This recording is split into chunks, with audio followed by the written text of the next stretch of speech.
Assalamualaikum warahmatullahi wabarakatuh. Perkenalkan, nama saya Wina Wulandari dari kelas manajemen sore 1 semester 5 NIM 20612131. Baik, di sini saya akan menjelaskan materi pertemuan pertama dan materi pertemuan kedua, yang dimana mata kuliah Bapak Imran Ilyas yaitu perilaku keorganisasian.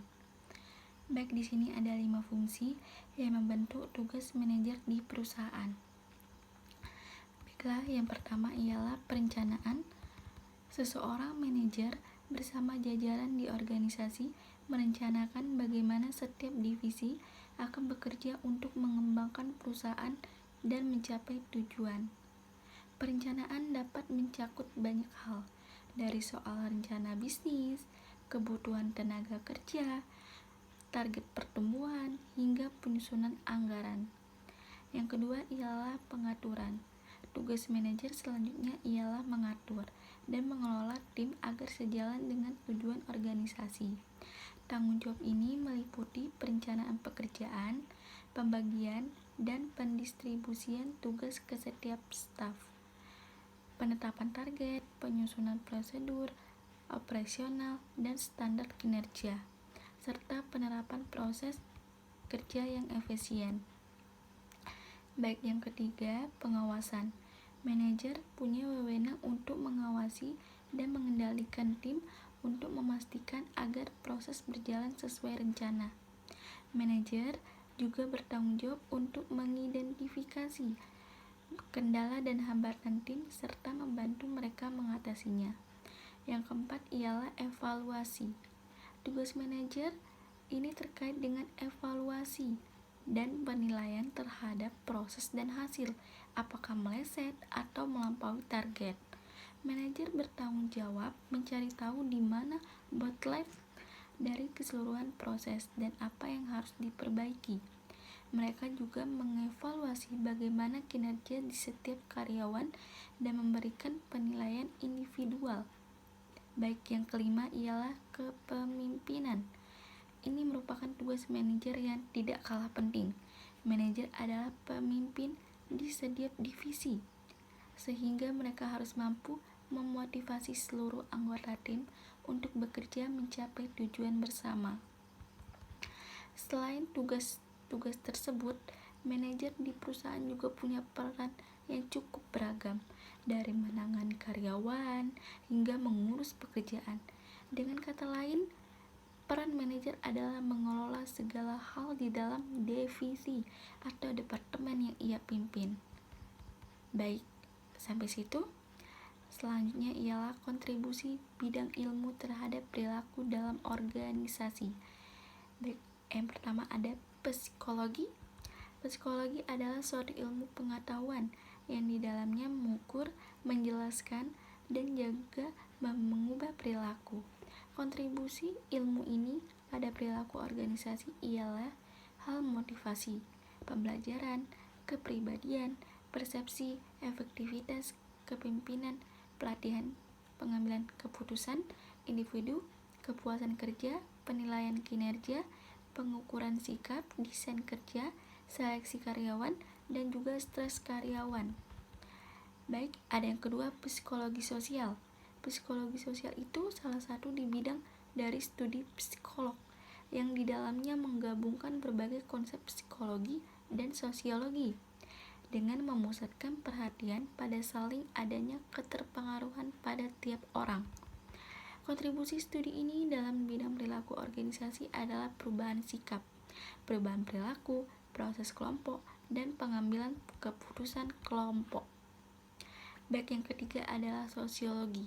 Sosiologi adalah suatu studi tentang setiap orang dengan hubungannya antar sesama, pemahaman terkait sistem sosial dan interaksi sosial manusia akan menyatu dalam suatu sistem sosial.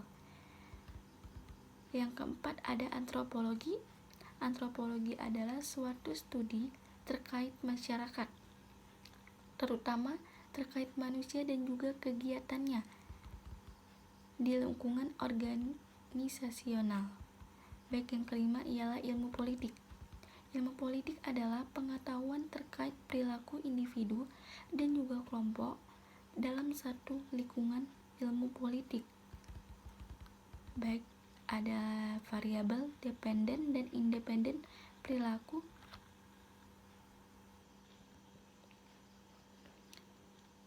Baik, ada variabel dependen dan independen perilaku organisasi. Variabel dependen ialah faktor-faktor kunci yang ingin kita jelaskan atau perkirakan dan yang terpengaruh faktor lain. Variabel independen ialah dugaan penyebab dari sejumlah perubahan variabel dependen.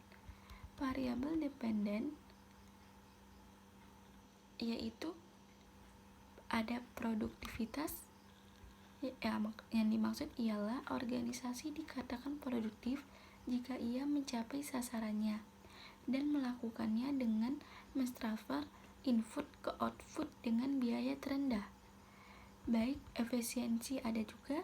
Efektivitas adalah pencapaian sasaran, sementara efisiensi adalah rasio output efektif terhadap input yang diperlukan untuk mencapainya.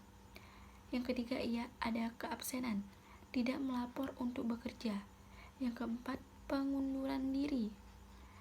Pengunduran diri sukarela maupun tidak dari organisasinya.